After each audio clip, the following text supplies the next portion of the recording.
Grazie a tutti, grazie Presidente. Thank you very much, everybody. Thank you, Antonella Sberna. Thank you for your invitation. Thank you, President Metsola, for coming here today to help us dream what you were talking about regarding maternity. You've had 4 boys, I've had 3 girls, so we're trying to balance things out here. So we all balance out there. You've got 1 too, so we've got a gender balance up here. But joking aside, as you say, maternity is important to all of us. As we said yesterday, we've said on various occasions here, this is a battle for us to stand firm on.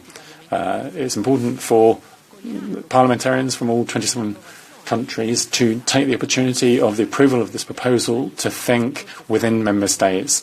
And this is a great opportunity for women in this parliament and all women across Europe, because we've spoken to this throughout the presidency, but it's great to see this measure passing.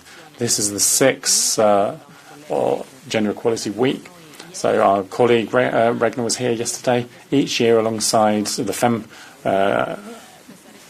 chair. This is the 2nd year that I've had this honour, this challenge too, because thinking each year about what we're doing, what activities the European Parliament and outside the European Parliament are going on, what we can do together, that is a big challenge. That's an important challenge. Politics is complicated, as the President was saying.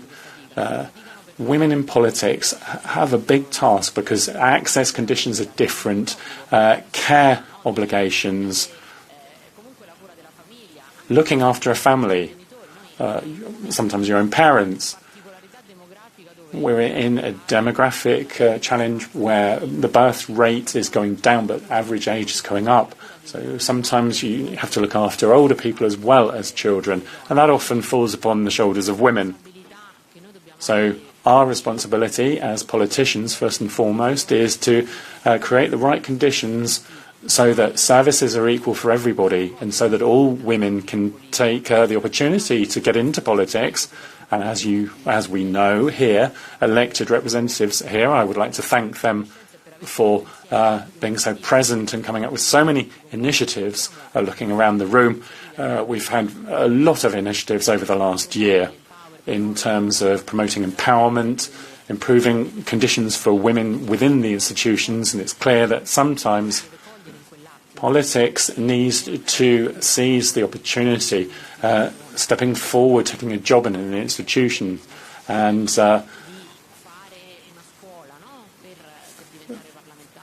you don't necessarily choose a course of studies to become a parliamentarian. It's something that you get into working for the institutions, and that becomes clear at certain times. The opportunities arise within member states at certain times. And I think we need to create the right conditions, the best possible conditions, so that women can take the opportunity when it arises, when those conditions converge.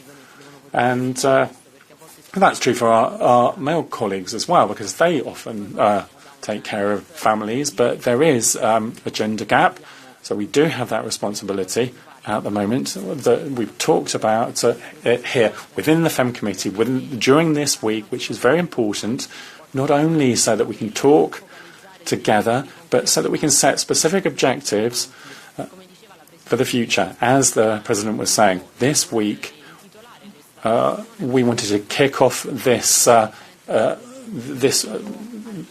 conference regarding talent. We need to look at talent. There is a talent gap. Talent doesn't have a gender, but there is a gender-talent gap.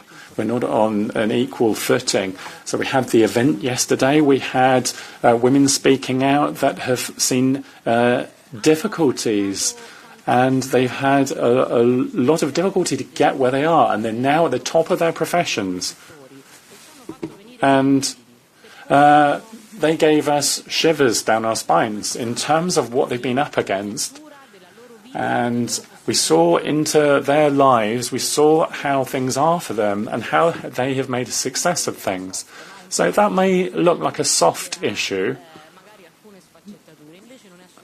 but that's not at all the case, because we are very much aware of how many difficulties there are, and we had the right amount of fervour, and this is what we need to deal with all of this. Pool our experiences, look at it all within this parliamentary committee, within the group meetings too, and listen to civil society, voluntary associations, those that represent different interest groups that aren't represented in politics, because they bring together people that have political differences but have the same needs.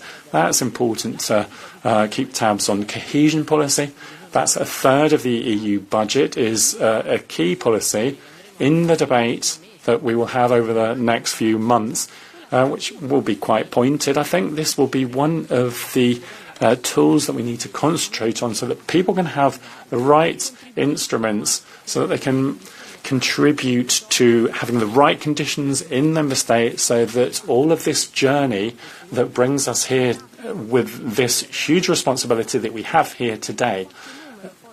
And I will give you some statistics and then I'll wrap up.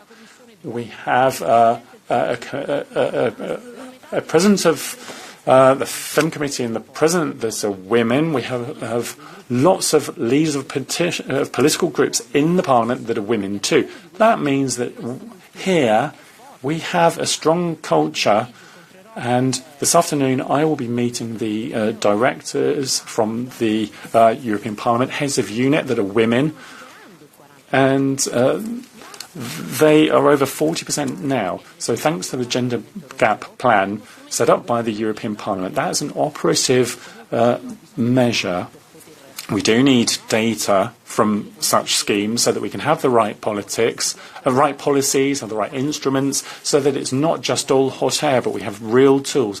This action plan was approved during the last Parliament for the next 5 years, but it's been carried on thanks to measurable data. It's been updated. It's an operative instrument for women, and it's all merit-based, of course, but we do have data on that now. And an important figure here. In 1979, in the first Parliament, there was a vote. Women were 17%. We're now up to 39% women in the Parliament. So in 40 years or so, there's been a lot of progress, more than double the initial percentage. And despite that, there is still a gap. We heard about that yesterday in our debate.